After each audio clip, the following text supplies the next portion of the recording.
বৰপেটাৰ বৰঘোপাত মনসা পূজা মহোৎসৱ আৰম্ভ।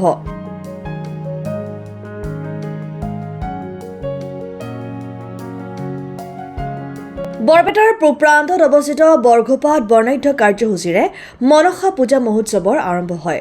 পূৰ্বৰ দৰে এইবাৰো বৃহস্পতিবাৰে বন্তি প্ৰজ্বলন, দেৱী স্থাপন, জল আৰোহণ, আতচবাজি প্ৰদৰ্শনৰ লগতে বড়ো আৰু আধুনিক নৃত্য প্ৰতিযোগিতাৰে আৰম্ভ কৰে। বিভিন্ন ধৰণৰ সাজ-সজ্জাৰে আকৰ্ষণীয় কৰি তোলাৰ লগতে চেলফি জ'নত একাংশৰ ভিৰ কৰা পৰিলক্ষিত হয়। মনসা পূজা মহোৎসৱৰ 5 দিনীয়া কাৰ্যসূচীৰে সমাপন হ'ব বুলি সভাপতিয়ে জানিবলৈ দিয়ে।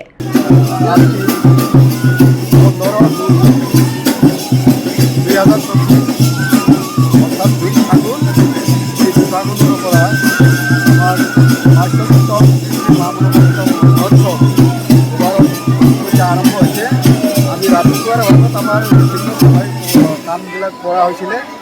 তাৰপিছত আছিলে আমাৰ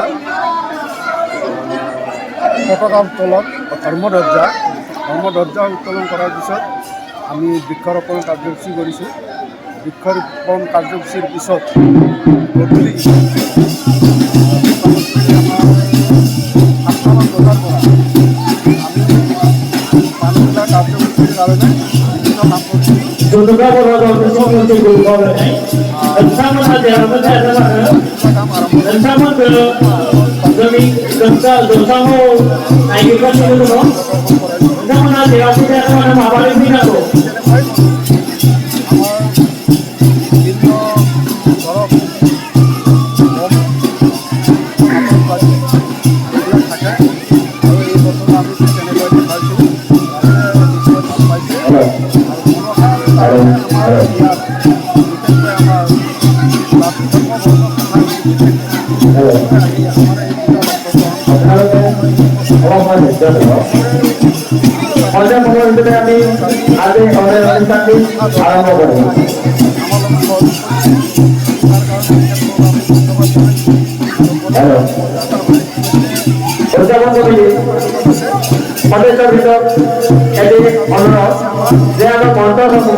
ব্যৱস্থা কৰি দিয়ে উদযাপন কমিটি অভিযোগৰ ভিত্তিৰ ওপৰত আমাৰ মঞ্চসমূহত এবাৰ ডেস্কৰ ব্যৱস্থা কৰি দিয়ে।